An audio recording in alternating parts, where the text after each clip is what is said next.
देखिए आज हम लोग क्लास 9 का फर्स्ट चैप्टर यानी कि संख्या पद्धति नंबर सिस्टम का एक्सरसाइज 1.1 को सॉल्व करेंगे। तो चलिए पहले हम लोग क्वेश्चन को देखते हैं। तो प्रश्नावली 1.1 का फर्स्ट क्वेश्चन जो है सो क्या है, क्या शून्य एक परिमेय संख्या है?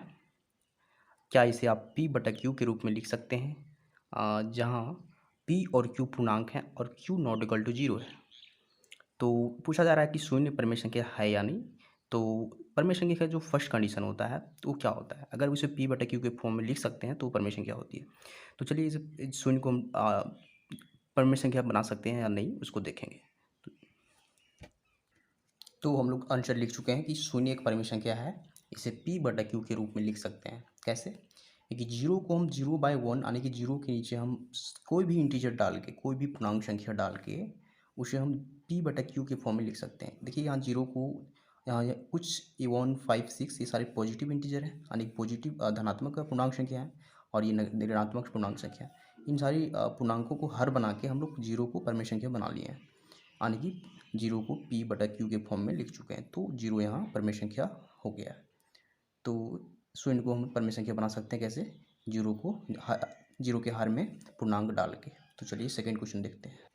देखिए सेकंड क्वेश्चन जो है क्वेश्चन नंबर 2 क्या है कि 3 और 4 के बीच में 6 परिमेय संख्याएं ज्ञात कीजिए। तो चलिए इसको भी हम लोग सॉल्व करते हैं। इसके दो मेथड्स हैं लेकिन हम लोग सिर्फ एक मेथड का यूज करें क्योंकि एग्जाम में हमें एक ही मेथड से सॉल्व करना है। तो चलिए स्टार्ट करते हैं।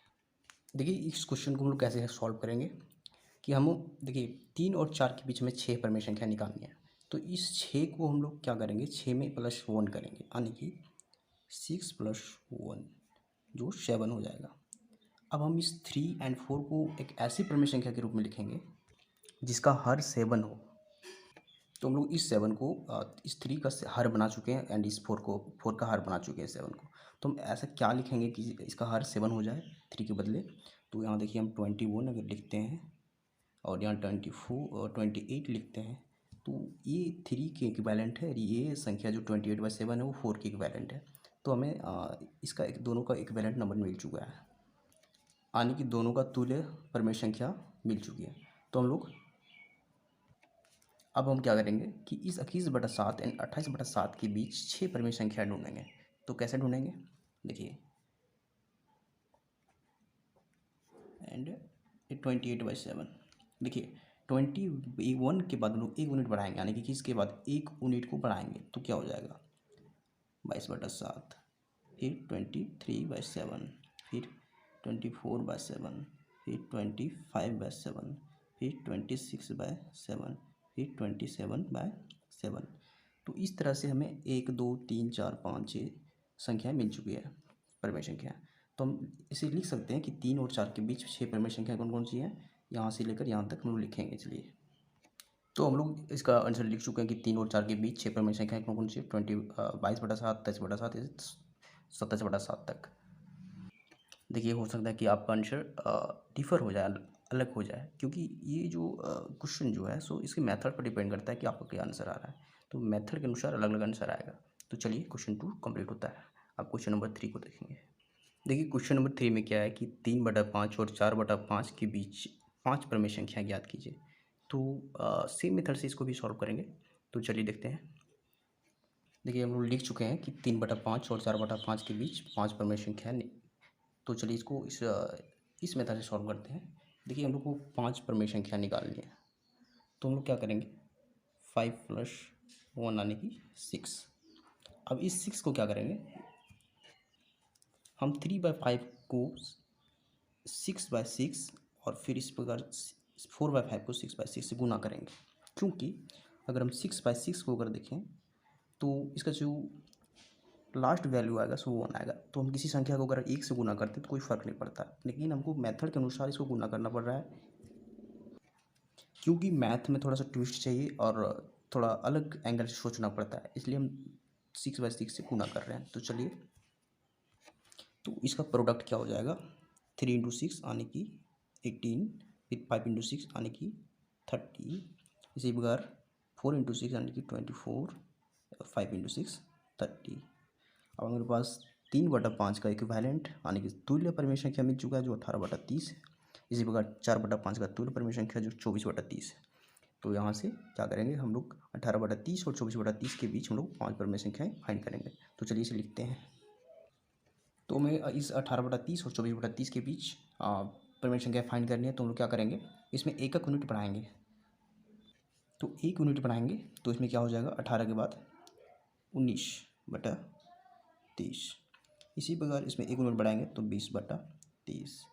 फिर 1 यूनिट बढ़ाएंगे तो 21/30, फिर 22/30, फिर 23/30 एंड लास्ट में 24/30। तो इस प्रकार हम 5 परिमेय संख्या हमको मिल चुकी है। तो हम लोग लिखेंगे कि 3/5 और 4/5 के बीच 5 परिमेय संख्या कौन कौन सी है, इसको हम लोग नोट डाउन करेंगे। तो चलिए लिखते हैं। तो हम लोग लिख चुके हैं कि 3/5 और 4/5 के बीच 5 परिमेय संख्याएँ जो है सो ये। तो क्वेश्चन नंबर 3 कंप्लीट होता है। और अब हम नेक्स्ट क्वेश्चन की बात करेंगे, क्वेश्चन नंबर 4 की।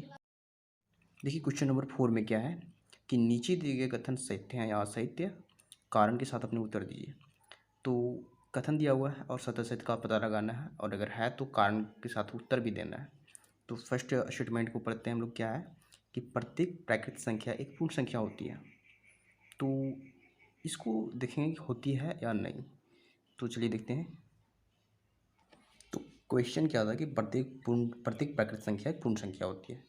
तो हम लोग देख रहे हैं पूर्ण संख्या का जो संग्रह है, पूर्ण संख्या जो कलेक्शन है, उसमें सारे प्राकृतिक संख्या भी शामिल हैं, यानी कि 1 से इन्फिनाइट तक यहाँ प्राकृतिक संख्या का समूह है। उसी प्रकार पूर्ण संख्या में जीरो के अलावा जितनी सारी संख्याएं बच रही है, जीरो को अगर हम लोग हटा दें तो सारी प्राकृतिक संख्या है। तो कह सकते हैं कि सारी प्राकृतिक संख्या पूर्ण संख्या होती है। तो फर्स्ट स्टेटमेंट सही हो जाएगा, सत्य हो जाएगा। तो इसका आंसर भी हम लोग लिखेंगे। तो यहाँ से हम लोग आंसर लिख चुके हैं कि सत्य है, क्योंकि पूर्ण संख्या के संग्रह में सभी प्राकृतिक संख्या सम्मिलित होते हैं। अब हम लोग सेकेंड क्वेश्चन को देखेंगे। सेकेंड स्टेटमेंट क्या है कि प्रत्येक पूर्णांक एक पूर्ण संख्या होती है। तो प्रत्येक पूर्णांक की बात हो रही है, तो पूर्णांक में नेगेटिव एंड पॉजिटिव सारी संख्या शामिल होती हैं। तो इसको भी हम लोग आंसर देखेंगे। देखिए पूर्णांक संख्या का जो संग्रह है उसको ध्यान से देखिए कि 0 से इन्फिनाइट तक जितनी सारी संख्याएं हैं वो सारी पूर्ण संख्या है, यानी कि 0 से इन्फिनाइट तक की सारी संख्या है। तो पूर्णांक संख्या का जो कलेक्शन में जो एक्स्ट्रा नंबर्स हैं वो क्या है कि नेगेटिव नंबर हैं, यानी पूर्ण संख्या क्या है, नॉन नेगेटिव नंबर्स हैं। तो प्रत्येक पूर्णांक एक पूर्ण संख्या नहीं हो सकती, क्योंकि पूर्णांक में नेगेटिव नंबर शामिल है जो पूर्ण संख्या नहीं हो सकती है। पूर्ण संख्या को हम सिर्फ यहाँ तक कलेक्शन मानते हैं जो, और हमारे पास कुछ नेगेटिव नंबर बच जा रहे हैं, इसलिए सभी पूर्णांक संख्या पूर्ण संख्या नहीं हो सकती है। तो हम लोग इसका आंसर लिखेंगे। चलिए ये हम लोग आंसर लिख चुके हैं कि असत्य है, क्योंकि पूर्णांक संख्या के संग्रह में ऋणात्मक संख्याएं भी होती हैं जो पूर्ण संख्या नहीं है, यानी कि ऋणात्मक संख्या पूर्ण संख्या नहीं होती है। तो क्वेश्चन असत्य है। तो थर्ड स्टेटमेंट को हम लोग देखते हैं। तो थर्ड स्टेटमेंट क्या है कि प्रत्येक परिमेय संख्या एक पूर्ण संख्या होती है। तो प्रत्येक परिमेय संख्या पूर्ण संख्या नहीं हो सकती है, क्योंकि परिमेय संख्या के अंतर्गत भिन्न संख्या भी आती हैं जो पूर्ण संख्या नहीं हो सकती। चलिए इसको भी आंसर नोट डाउन करते हैं। तो यहाँ हम लोग आंसर लिख चुके हैं कि असत्य है। क्यों प्रत्येक परिमेय संख्या एक पूर्ण संख्या नहीं हो सकती, क्योंकि परिमेय संख्या के अंतर्गत भिन्न संख्या भी आती है जो पूर्ण संख्या नहीं है। तो एग्जाम्पल के तौर पर हम लोग 3/4 को लिए जो एक परिमेय संख्या है लेकिन पूर्ण संख्या नहीं है। तो ये प्रश्नावली 1.1 कंप्लीट होता है। तो एक्सरसाइज 1.1 हम लोग कंप्लीट कर चुके हैं। अगर वीडियो पसंद आता है तो चैनल को सब्सक्राइब जरूर करें। तो बाय।